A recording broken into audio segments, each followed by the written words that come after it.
সারসিনা দরবার শরীফের আলা হজরত পীর সাহেব হুজুর কেবলা শাহ মোহাম্মদ মহিবুল্লাহ সাহেব রহমতুল্লাহ আলাই গত 10ই মুহররম রাত 2টা 11 মিনিটের সময় লক্ষ লক্ষ মুরিদকে শোক সাগরে ভাসিয়ে দিয়ে রাসূল পাক সাল্লাল্লাহু আলাইহি সাল্লামের সাথে সাক্ষাৎ করে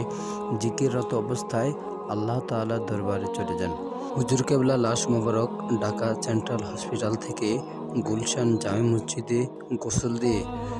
সারসিনা দরবার শরীফের উদ্দেশ্যে প্রায় 8 ঘন্টা যাবৎ সময় নিয়ে সেখানে চলে যান। সেখানে লক্ষ লক্ষ মুরিদরা হুজুর কেবলার লাশ মোবারক দেখে এবং হুজুর কেবলার জানাজা নামাজ পড়ান। হুজুর কেবলার বড় সাহেবজাদা বর্তমান গন্দিনী শিল্পীর আলহাজ হজরত মাওলানা মুফতি শাহ আবু নসর নেসারউদ্দিন আহমদ হুসাইন মাদ্দাজিল্লাহুল আলী হুজুর কেবলার লাশ মোবারক সারসিনার ওই হাসনাইনা নিচে